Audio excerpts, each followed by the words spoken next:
नमस्कार दोस्तों, एक बार फिर से आप सभी का हार्दिक स्वागत है आइकॉनिक स्टडीज़ के इस यूट्यूब चैनल पर। दोस्तों, आज के इस क्लास में हम कवर करने वाले हैं हिस्ट्री का एक ऐसा बेहद ही शानदार टॉपिक जिसका नाम है महाजनपद काल। दोस्तों, परीक्षा के दृष्टिकोण से बहुत ज़्यादा महत्वपूर्ण टॉपिक है। हर एग्ज़ाम में आपको यहाँ से 2 से 3 क्वेश्चन देखने को मिलते हैं। दोस्तों, मेरी आपसे रिक्वेस्ट है कि आप लोग इस वीडियो को पूरा कंप्लीट ज़रूर देखिए। शुरुआत कर लेंगे दोस्तों आज के हमारे पहले और बेहद ही शानदार क्वेश्चन के साथ में। तो आज का पहला क्वेश्चन दोस्तों आप सभी की स्क्रीन पर, निम्नलिखित में से किस बौद्ध ग्रंथ में 16 महाजनपदों का उल्लेख मिलता है? तो 16 महाजनपदों का उल्लेख मिलता है अंगुत्तर निकाय में। इस क्वेश्चन का सही उत्तर ऑप्शन नंबर ए हो जाएगा।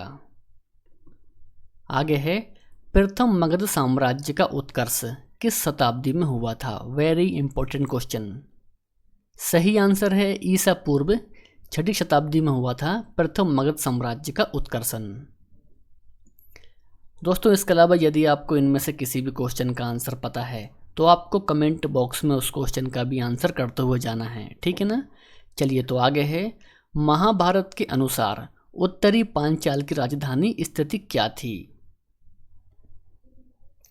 तो राइट आंसर रहेगा अहिच्छत्र में। मेरे प्यारे साथियों, अहिच्छत्र में थी महाभारत के अनुसार उत्तरी पांचाल की राजधानी। तो ये आपको ध्यान में रखना है, ठीक है ना। चलिए आगे है, विश्व का पहला गणतंत्र वैशाली में किसके द्वारा स्थापित किया गया था? सही आंसर है लिच्छवी। दोस्तों, लिच्छवी के द्वारा स्थापित किया गया था विश्व का पहला गणतंत्र वैशाली में। इसको भी आपको ध्यान रखना है। राइट आंसर इस क्वेश्चन का दोस्तों ऑप्शन नंबर डी रहेगा। नेक्स्ट है, मगध की राजधानी कौन सी थी? सही आंसर है गिरिब्रज यानी कि राजगृह थी मगध की राजधानी। आगे है, चेदी वंश का राजा खारवेल किस क्षेत्र से संबंधित था? तो राइट आंसर है कलिंग क्षेत्र से संबंधित था चेदी वंश का राजा खारवेल। आगे बढ़ते हैं, मगध के किस प्रारंभिक शासक ने राज्यारोहण के लिए अपने पिता की हत्या की थी एवं स्वयं इसी कारणवश अपने पुत्र के द्वारा मारा गया था? दोस्तों, वे कौन था? तो वे था अजातशत्रु। राइट आंसर इस क्वेश्चन का रहेगा ऑप्शन बी अजातशत्रु। दोस्तों, ये सभी क्वेश्चंस आप लोगों के एग्जाम के लेवल के हैं, तो आप लोगों को पूरा वीडियो कंप्लीट देखना है, ठीक है ना। मगध का कौन सा सम्राट जो अपरो परशुराम के नाम से जाना जाता था? दोस्तों, अपरो परशुराम के नाम से जाना जाता था वह था महापद्नंद। राइट आंसर इस क्वेश्चन का ऑप्शन नंबर डी हो जाएगा दोस्तों, और इसको भी आपको बिल्कुल ध्यान में रखना है। आगे बढ़ते हैं, शिशुनाग वंश का वह शासक जिसके शासनकाल में वैशाली में द्वितीय बौद्ध संगीति का आयोजन किया गया था? तो मेरे प्यारे साथियों, वैशाली में द्वितीय बौद्ध संगीति का आयोजन किया गया था वह था कालाशोक। यानी कि राइट आंसर इस क्वेश्चन का ऑप्शन नंबर सी रहेगा, कालाशोक के शासन काल में।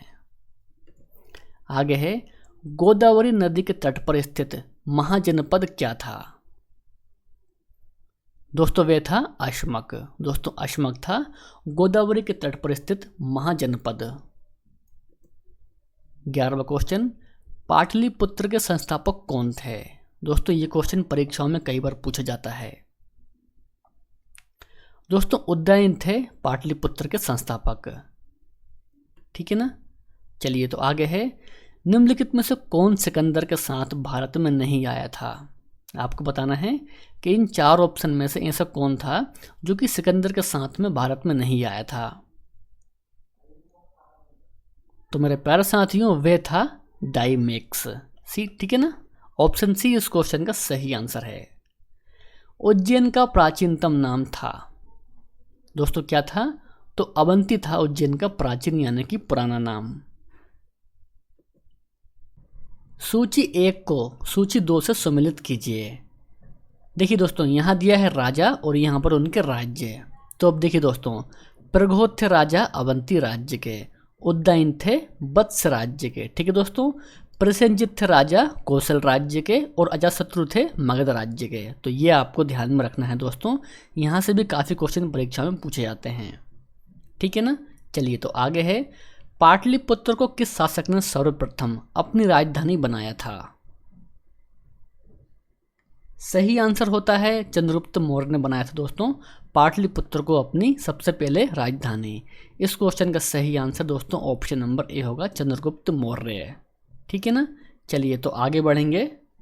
निम्नलिखित में से मगध का कौन सा राजा सिकंदर महान का समकालीन था? तो मेरे प्यारे साथियों, सिकंदर महान के समकालीन थे घनानंद। राइट आंसर इस क्वेश्चन का ऑप्शन नंबर बी हो जाएगा दोस्तों, कि मगध के दोस्तों वे राजा थे घनानंद। तो ये भी आपको ध्यान रखना है। आगे बढ़ेंगे। 6वीं शताब्दी ईसा पूर्व मगध में किसका विशाल भंडार था? Very important question. सही आंसर होता है दोस्तों लोहे का। दोस्तों 6वीं शताब्दी ईसा पूर्व मगध में लोह का विशाल भंडार था, ये आपको ध्यान रखना है। निम्नलिखित नामों से प्राचीन भारत में चिकित्सकीय त्रय की पहचान कीजिए। तो मेरे प्यारे साथियों, वे थे चरक, सुश्रुत और वाग्भट। यानी कि इस क्वेश्चन का सही उत्तर ऑप्शन नंबर सी हो जाएगा, और इसको भी आपको बिल्कुल ध्यान में रखना है। ठीक है दोस्तों, चलिए तो आगे बढ़ेंगे हम। 6वीं शताब्दी ईसा पूर्व में सुक्तिमती राजधानी थी। सुक्तिमती राजधानी दोस्तों वे थी चेदी की। आगे है, मगध के उत्थान के लिए कौन सा प्रथम शासक उत्तरदायी था? तो मेरे प्यारे साथियों, मगध के उत्थान के लिए बिंबिसार शासक उत्तरदायी था। इस क्वेश्चन का सही आंसर ऑप्शन नंबर सी रहेगा। निम्नलिखित में से कौन सा एक मगध साम्राज्य की राजधानी नहीं रहा? आपको बताना है कि इन 4 ऑप्शन में से ऐसा कौन सा है जो कि मगध साम्राज्य की राजधानी नहीं रहा था। तो मेरे प्यारे साथियों, वे था कौशाम्बी। दोस्तों कौशाम्बी था जो कि मगध साम्राज्य की राजधानी नहीं रहा था। तो इस क्वेश्चन का सही आंसर ऑप्शन नंबर डी रहेगा, और इसको भी आपको बिल्कुल ध्यान में रखना है। ठीक है ना। चलिए तो आगे है, महाभाष्य लिखा था। सही उत्तर है पतंजलि ने लिखा दोस्तों महाभाष्य। नेक्स्ट है, अजातशत्रु के वंश का क्या नाम था? Very important question. सही आंसर है हर्यक। दोस्तों हर्यक था अजातशत्रु के वंश का नाम। मालवा क्षेत्र में मगध की सत्ता का विस्तार निम्न में से किसके शासनकाल में हुआ था? सही आंसर होता है शिशुनाग के शासनकाल में हुआ दोस्तों मालवा क्षेत्र में मगध की सत्ता का विस्तार। राइट आंसर इस क्वेश्चन का ऑप्शन नंबर डी है। आगे बढ़ेंगे।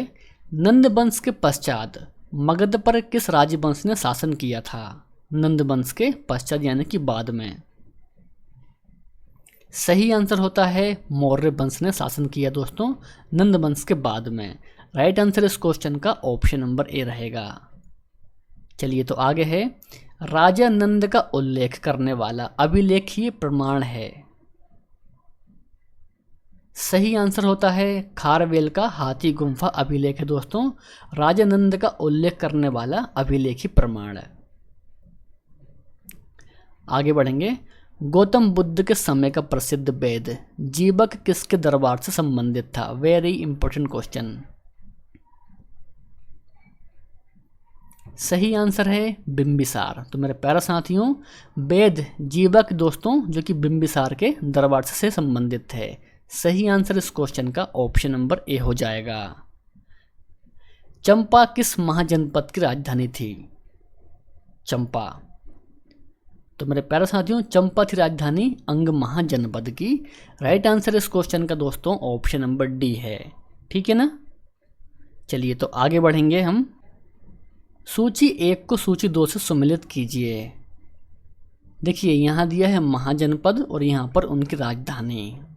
तो मेरे प्यारे साथियों देखिए, कुरु महाजनपद की राजधानी थी इंद्रप्रस्थ, पांचाल महाजनपद की थी अहिच्छत्र, कौशल की थी श्रावस्ती और वत्स की थी कौशाम्बी। तो ये सभी आपको ध्यान में रखना है। दोस्तों आज के लिए बस इतना ही। आज का वीडियो आपको कैसा लगा हमें कमेंट बॉक्स में आपकी राय ज़रूर बताएं।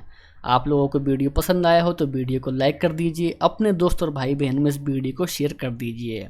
मेरे प्यारे साथियों, इसके अलावा यदि आज आप पहली बार चैनल पर आए हैं तो चैनल को भी सब्सक्राइब कर लीजिए ताकि सुबह डेली 9 बजे आपको ऐसी ही वीडियो मिल सके। तो मिलेंगे हम नेक्स्ट वीडियो में। जय हिंद, वंदे मातरम।